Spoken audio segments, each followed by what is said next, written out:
The new school year is underway in the U.S., and while pro-Palestinian, anti-Israel, and in some cases anti-Semitic protests, incidents, and rhetoric on college campuses have lessened in intensity from the prior academic semester, this very much remains an ongoing issue.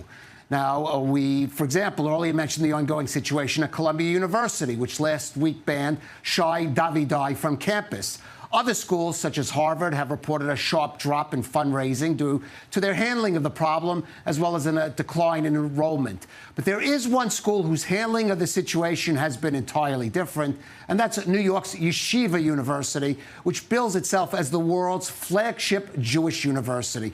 And joining us in studio is the president of Yeshiva University, Dr. Ari Berman. Dr. Berman, thank you for joining us. Thank you so much for having me, Clive. It's great to see you again. Right, and let's talk about how the situation has impacted Yeshiva University, because last time actually we had spoken, the school had actually reopened its enrollment last spring in reaction to what's happening on other campuses. So how has the situation developed? Well, we've seen an enormous growth in students' interest in coming to Yeshiva University.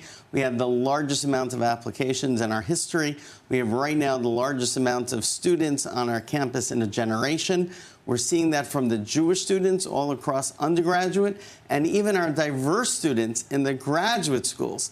What we're seeing is that there's a thirst for academic excellence and values-based education. It's not just they want a safe school, they want a school that nourishes their identity, that believes in values, and that is what Yeshiva University stands for. And the other universities have shown an absence of values throughout this year. Right. We should mention Yeshiva University combines academic studies with also Jewish and religious studies together, kind of unique in that regard at the university. So that's in level. Our undergraduate we have. In our graduate schools, they're just excellent, amazing academic schools with great values. And we're seeing enormous interest in both areas for us. Right. Now, early in the program, we spoke about Pennsylvania. You had a special guest as a commemoration speaker at your graduation in the spring semester, Senator John Fetterman of Pennsylvania. I just want to listen to one dramatic moment in his speech at Yeshiva University.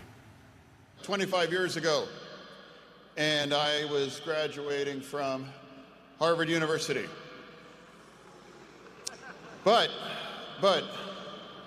today, I have been profoundly disappointed the way Harvard's inability to stand up for the Jewish community after October 7th.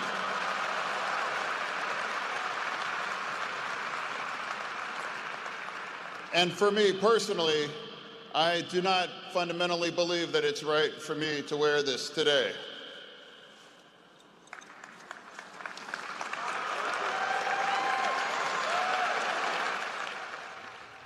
Judging by your reaction in the background, Dr. Berman, you didn't know that was coming. It seemed pretty spontaneous. Of course, he's tearing off the Harvard crimson, the collar of Harvard crimson.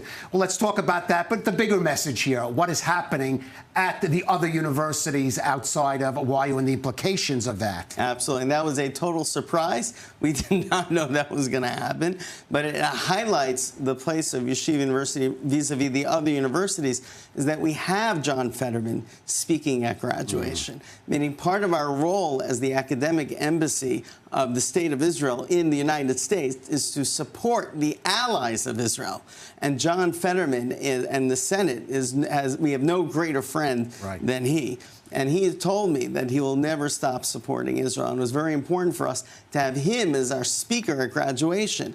In all the other graduations, there were protests and encampments. We were the only graduation where we were dancing with the speaker. He came off the stage. The students were dancing with him. It was so much fun. But let's talk about the wider implications of what is happening at those other universities. Yeah. And the impact of that. No, it's very serious.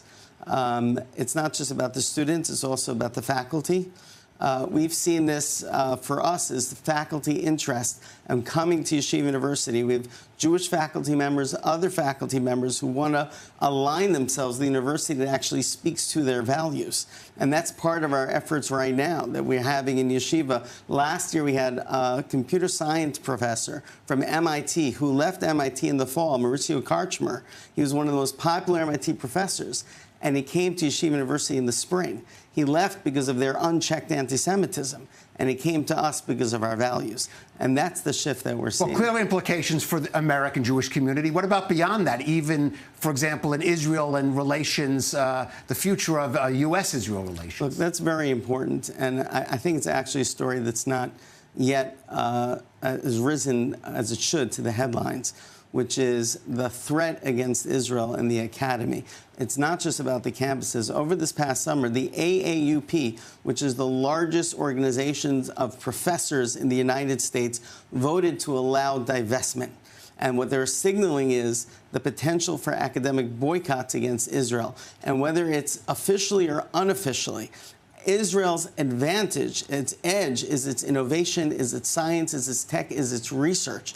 And it needs to be integrated within the university system across the world. That is truly a major threat against Israel, and that's what we stand as the academic embassy of Israel in the United States to ensure that there's always a pipeline and there's always a highway between Israel and the United States in research and great science. It's essential for the future of the State of Israel. Well, let's hope Yeshiva University won't be so exceptional in that regard, because that is a disturbing trend moving forward. Dr. Ari Berman of Yeshiva University, thank you so much for joining us. Thank you. It was really a pleasure to be with you again. Thank you.